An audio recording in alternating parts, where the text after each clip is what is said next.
স্বৈরাচারের পতন হয়, তাদের দল থাকে না, তারা আর পরবর্তী রিটার্ন আসে না। কিন্তু আমাদের দেশে এই ভারতের কারণে, ভারতের প্ররোচনায় আমাদের দেশে কিন্তু ফ্যাসিস্ট সরকার ফিরে আসার চিন্তা করছে। তো এখন যেটা হচ্ছে, আমার বক্তব্য হচ্ছে যে ধরেন এই ভাঙচুর, এটা অনাকাঙ্ক্ষিত। অবশ্যই গণতান্ত্রিক দেশে এরকম ভাঙচুর হওয়া উচিত না, রাজনীতি দিয়ে রাজনীতিকে মোকাবেলা করা উচিত। ধরেন এটার বিকল্প কি ছিল? মিছিল করা। এখন আওয়ামী লীগের তো রন্ধ্রে রন্ধ্রে সাপোর্টার আছে, আপনি যদি মিছিল মিটিং করতেন তাহলে তো এও তো হতে পারতো দেশটা সংঘাতের দিকে চলে যেত। এছাড়া এই ধরেন স্থাপনাগুলি ভাঙতেছে, এর ভিতরে সীমাবদ্ধ আছে। এতে করে আপনি খেয়াল করে দেখেন, লিফলেট বিতরণ, ওখানে ফস করা, ওখানে প্রতি বিপ্লব, আপনি এটাকে অভ্যুত্থানের প্রতি বিপ্লব মনে করেন না কেন? তাহলে তো সমাধান। কারণ হচ্ছে আওয়ামী লীগকে আসলে টাচ করা হয় নাই, শুধুমাত্র ক্ষমতার থেকে চলে গেছে, তারা পালায় গেছে গ্রেপ্তারের ভয়ে, তাদেরকে তো কোনো বাতিলও করা হয় না, কিছু করা হয় না। আওয়ামী লীগের ষড়যন্ত্র কিংবা অপতৎপরতা থামবে না, যেমন সালাউদ্দিন বিএনপির আজকেই বলছেন যে বিএনপি তো সরকার খালি দ্বিচারিতা করছে, যে আওয়ামী লীগকে ইলেকশন করতে দিবে না, আওয়ামী লীগকে এই করবে না, আওয়ামী লীগকে সেই করবে না। তাহলে কোর্টের মাধ্যমে ব্যবস্থা করতে পারে, তো তো সেটা তো করছে না। অর্থাৎ এই শেখ হাসিনা বা আওয়ামী লীগ নিয়েও এই জন্যই বলছি যে অন্তর্বর্তীকালীন সরকারের ভিতরে সরকার আছে, তারাও খেলা করতেছে দেশটাকে অশান্ত করা, অশান্ত করে এই দেশটাকে অন্য কারো হাতে তুলে দেওয়া। এমন অভিযোগ কিন্তু বিএনপি নেতা সালাউদ্দিন আহমেদ করেছেন। অন্তর্বর্তী সরকারের উপদেষ্টা পরিষদে শেখ হাসিনা দোসররা রয়েছেন, বিএনপি থেকে বলার পরও তাদের বাদ দেওয়া হয়নি। হ্যাঁ, ওইটাই তো আমি বলছি, আমি তো নাম ধরেও বলতে পারি।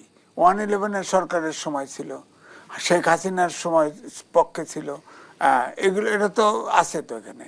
আবার এমনও উপদেষ্টা আছে, ভাইটাল উপদেষ্টা, যাকে আনঅফিশিয়ালি বলা হয় যে প্রধান উপদেষ্টা বলা হয়। তিনি তো আপনার দেখেন গোলাম আজমের পক্ষে ছিল, গোলাম আজমের বিপক্ষে ছিল, ঘাতক দালাল নির্মূল কমিটিতে ছিল। বিএনপি ক্ষমতা এসে যে 24 জনকে রাষ্ট্রদ্রোহিতে, তাকেই ধারণা করা হয় যে অন্তর্বর্তীকালীন সরকারের ভিতরের সরকার, সেই নেতৃত্ব দিচ্ছে।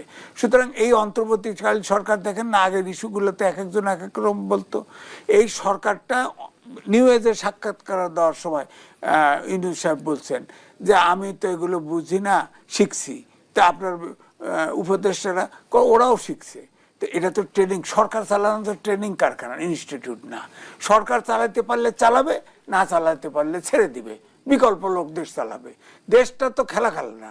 শেখ হাসিনা যেগুলি করতেছে, তার যদি দেশের প্রতি মমত্ববোধ হতো, তার যদি সে বাংলাদেশি হতো, আপনি খেয়াল করে দেখেন তার ফ্যামিলির কেউ আপনার কোনো বাংলাদেশের সাথে আত্মীয়তা করতে পারে নাই, মানসিকভাবে তো তারা বাংলাদেশি না। তো তাহলে কি এরকম উস্কানি দিত, দেশটাকে এরকম বিপদে ফেলতো? তার সমর্থক আছে না এদেশে, সমস্ত আওয়ামী লীগের আছে। তো তা এখন তো আওয়ামী লীগ সব এই ঘটনার পরে সব কিন্তু নিষ্ক্রিয় হয়ে গেছে, চুপ হয়ে গেছে। আগে সবাই ছাড়পেছে আসছিল, এখন কিন্তু সব চুপ হয়ে গেছে। এখন এই জন্যই বলছি যে কোনো ফ্যাসিস্ট সরকার বা ডিকটেটর পতন ঘটলে তার শাস্তি নির্মম হয়। আমাদের দেশে গণতান্ত্রিক আচরণ হচ্ছে বলেই মাঝে মাঝেই উকিঝুঁকি দিচ্ছে, সাথে আবার আসে ভারত। সুতরাং আমি এই জন্যই বলছি মেসেজটা ভারতকেও দিতে, 18 কোটির জনগণ, হ্যাঁ আমাদের ভারতের সাথে বন্ধুত্ব দরকার আছে।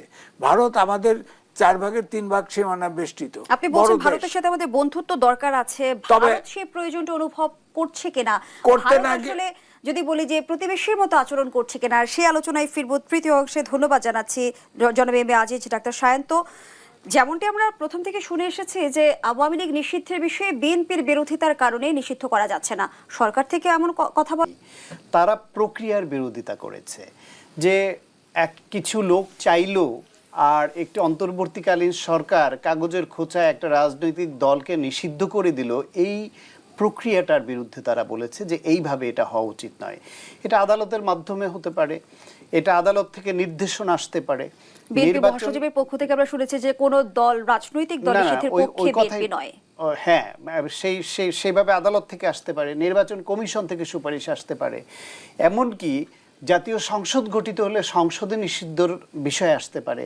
সুতরাং এইটা একটা প্রক্রিয়ার মাধ্যমে হওয়া উচিত। শুধুমাত্র কিছু লোক দাবি তুলল আর সরকার নির্বাহী আদেশে একটা দল, রাজনৈতিক দলকে নিষিদ্ধ করে দিল, সেইটার বিরোধিতা বিএনপি করেছে। কিন্তু শেখ হাসিনা কালকে যেটা করলো, আমার মনে হয় সে বিএনপির এই অবস্থানটাকেও তারা দুর্বল করে দিল ইন দ্যাট সেন্স যে একটু হুমকি যে আওয়ামী লীগ কোনোদিন যদি তারা রাজনীতি করে এবং দেশের ক্ষমতায় ফিরতে পারে, তাহলে এই গণ অভ্যুত্থানের সঙ্গে জড়িতদের কঠিন বিচারের মুখোমুখি হতে হবে। ফলে যারা এখন এর সঙ্গে যুক্ত ছিল, সেই হাজার হাজার লাখ লাখ মানুষ, তারা তো আরও আতঙ্কগ্রস্ত হবে যে দেশের জন্য, মানুষের জন্য, গণতন্ত্রের জন্য, মানবাধিকারের জন্য ফ্যাসিবাদকে তাড়াতে গিয়ে আমরা ঝুঁকি নিলাম, আমাদের ভাইরা জীবন দিল, আমরা আহত হলাম, আমরা আসলাম। তারা নিরাপদে পালিয়ে থেকে সেই বক্তব্য দিয়ে তার দলের সাধারণ কর্মী যারা এখানে, যারা অপরাধে যুক্ত ছিল না, তাদেরকে পর্যন্ত ভালনারেবল করে দিল, বিপদগ্রস্ত করে দিল। ফলে এই লোকগুলো এখন নতুন করে ভাববে যে আওয়ামী লীগের বা শেখ হাসিনার ডাকে তাদের এইভাবে নামা উচিত হবে কিনা। তাতে করে সে আবার একটা নিজের পায়ে নিজে কুঠার আঘাত করলো।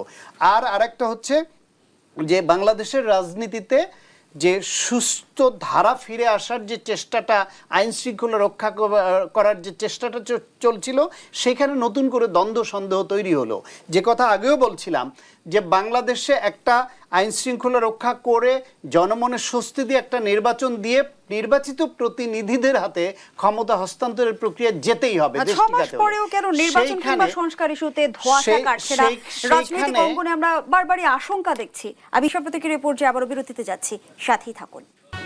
বিরতির পর আবারও আমন্ত্রণ জানাচ্ছি, আপনারা দেখছেন দেশ সাম্প্রতিক, নিবেদন করছি আড়াইল অ্যাঙ্গেল চ্যানেলের স্কোয়ার বার। আমরা আবারও ফিরছি আলোচকদের কাছে। ডাক্তার সায়ন্ত, জামায়াতে ইসলামের নায়েবে আমির বলেছেন নির্বাচন নিয়ে ধূম্রজাল সৃষ্টি হচ্ছে, অনির্বাচিত সরকার কখনোই জনগণের সরকার নয়, নির্বাচনকে বিলম্ব করার চেষ্টা দেশ বিরোধী ও 5 আগস্টের। ছাত্রদের সঙ্গে রাজনৈতিক দলগুলোর মতভিন্নতা ছিল এবং সরকার ছাত্রদের দ্বারা বেশি ড্রাইভেন হচ্ছিল, মানে সেই সব বিবেচনায়। কিন্তু এখন দেশ যেদিকে যাচ্ছে, এই যে একটা সাম্প্রদায়িক দাঙ্গা বাঁধানোর চেষ্টা হয়েছিল চিটাগাং কেন্দ্রিক, সেখানে কিন্তু দলমত নির্বিশেষে ফ্যাসিবাদ বিরোধী সকল শক্তির ঐক্যের মাধ্যমে সেটাকে ঠেকানো গেছে।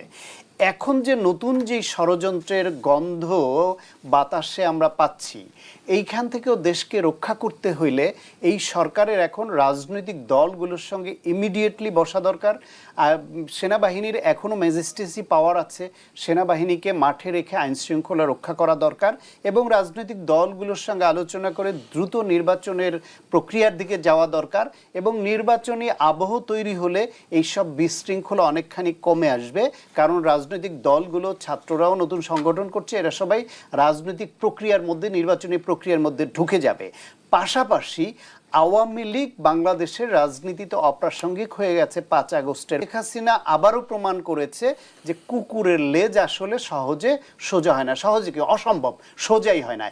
কুকুরের লেজ সোজা হবে না, তাদেরকে এই লেজ কেটে ফেলতে হবে।